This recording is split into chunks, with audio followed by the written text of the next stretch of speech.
Sydney 2000 is the venue for the biggest event in triathlon history, the Olympic Games. Tri 2000 this week takes you to the test event in the Harbor City that many say will be harder to win.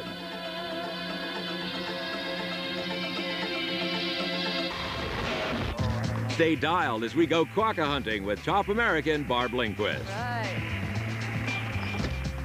Then we put the pedal to the metal with the fastest runner on the circuit. And hit the road with all the action from the biggest international triathlon series there is.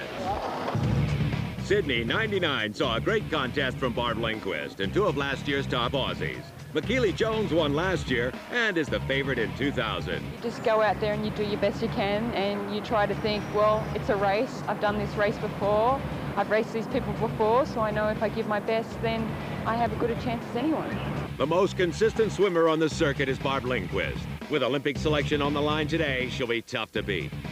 It'll definitely be the most competitive race of the season, maybe even more so than Worlds, because I think a lot of the countries want to get experience racing on the Olympic course, especially for the athletes who have already qualified for their team.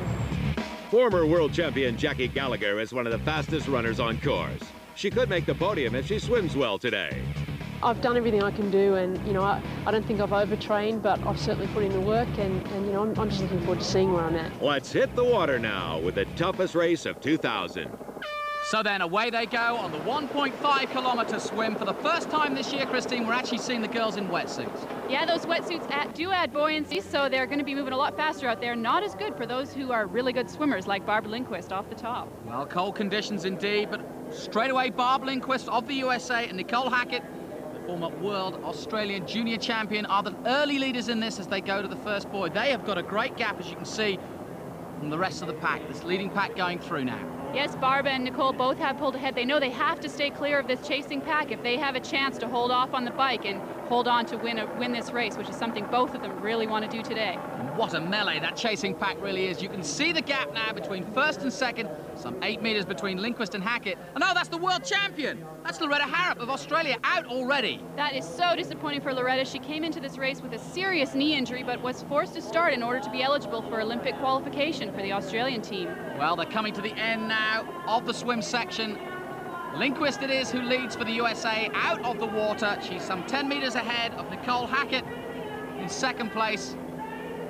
And then the chasing pack. And you can see it clearly here. Here comes Hackett out of the water and the chasing pack not far behind. But the two of them, is it wise for them to be so far ahead? They're very well placed. These two know what they have to do. They're strong swimmers, strong cyclists, and they know if they want to stay clear, they've got to make a break now and hopefully hold off the rest of the pack and those chasers like McKeely Jones who can run like the wind. Well, Hackett is into transition. You can just see it in the top of the corner. Lindquist already getting away. She's away first, and Hackett won't be far behind her as the rest of the field are now coming into transition.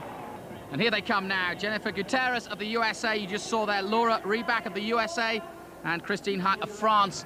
All through into transition as the first of the bikes are away. Nicole Hackett there with Barb Lindquist. It's these two at the front at the moment.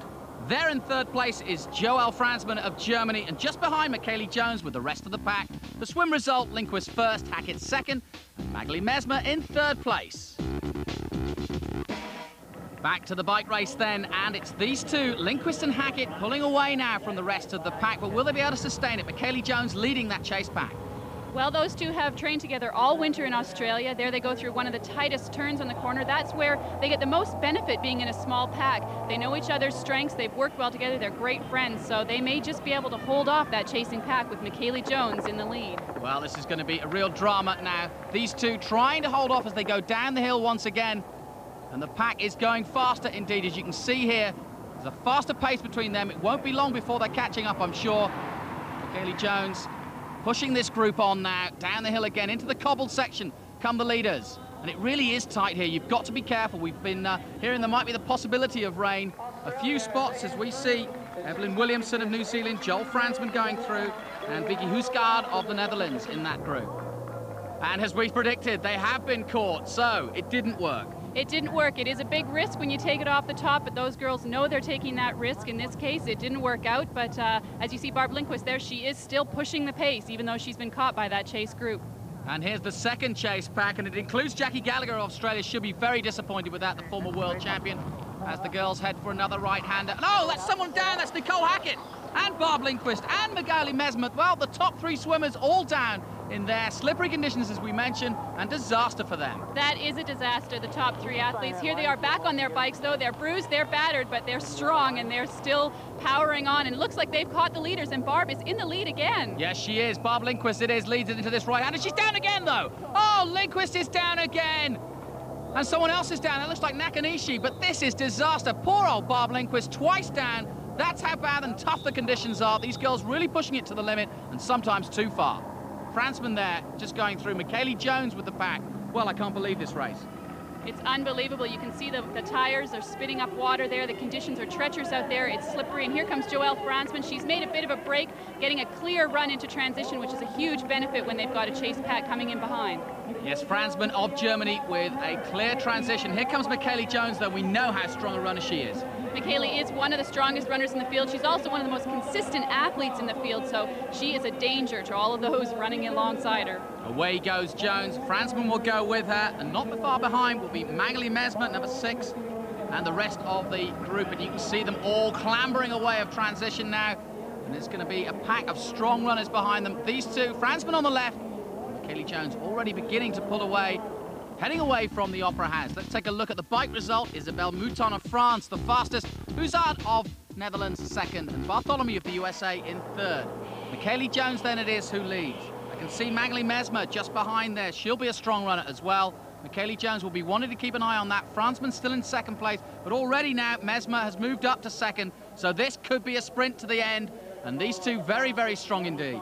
Strong indeed. Michaeli Jones had a sprint to the finish with Loretta Harrop last year, but she got a little more competition in Magali Mesmer this year, who is one of the most noted runners in the field. Michaeli Jones looking comfortable at the moment. She strides away. Mesmer, though, looking strong, it has to be said. As she takes the turn, she'll be aware that also Bridget McMahon is coming up, and here she comes, coming up, looking to try and get into 2nd place then, ahead of Mesmer. McMahon running well.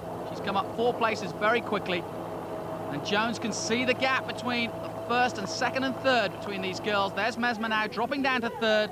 And as we look high above them all, that's a great effort by Bridget McMahon, ahead of her teammate. That is impressive. That's very impressive. This is a personal best for Bridget McMahon if she can hang on. And there's Vicky Hoeksad from the Netherlands in 4th place, and Joelle Franzman from Germany holding on for 5th.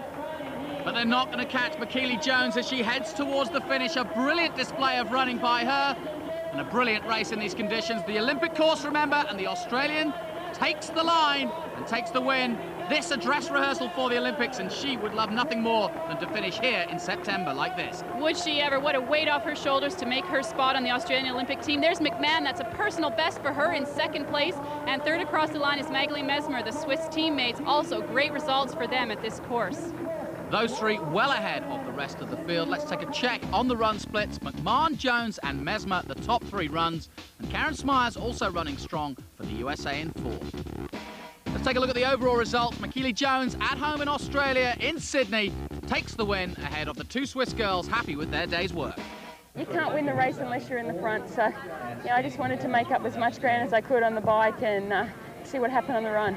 I was just saying, stay strong. Take it 1 kilometre at the time, don't celebrate, stay relaxed, stay strong, and that's what I did. And when I crossed the finish line, it was just amazing.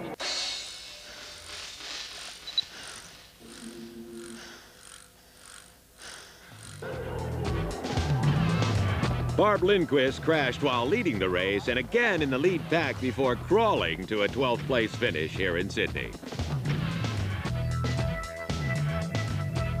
Lindquist is the highest-ranked American on the circuit and took the national elite title last year. She's also one of the fastest swimmers in the sport. I started swimming when I was 8 years old, so that if our canoe flipped over in the lake, we wouldn't freak out and we could swim to the shore. I took to swimming like a duck to water. I was on the Pan Pacific team and got a silver medal in the 1,500-meter freestyle.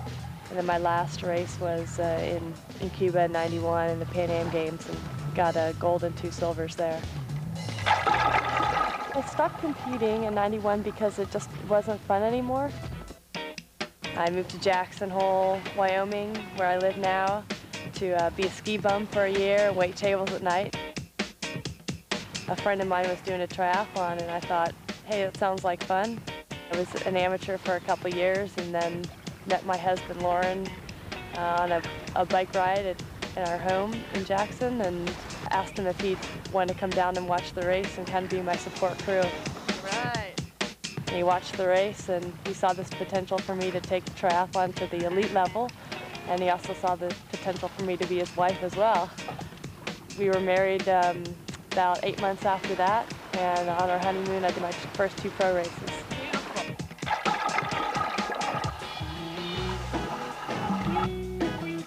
It is pretty much a team effort. She's the bronze and I'm the brains. That's what I'd like to make him think, at least. Video and still cameras really help her visualize better what I'm trying to tell her too. So. Is that all you were doing, looking underwater? Was the coach, the analytical coach, or was there a little bit of husband looking under the water? It looks so funny. Oh, I don't know. Yeah, that's Quacker. Yeah, it's a Quacker quest. I have to qualify in Dallas, have to be one of the top 2 Americans over the line in Dallas, and then I'll be on the Olympic team. One of the things that I want to be is a role model to kids, so that they can realize that you don't have to be really cutthroat and super, super serious in order to be a good athlete. Huge, colorful fish. I'm just kind of a girl next door who's worked really hard. I don't have this amazing genetic capacity. You know, I'm just kind of a normal person who's worked really hard.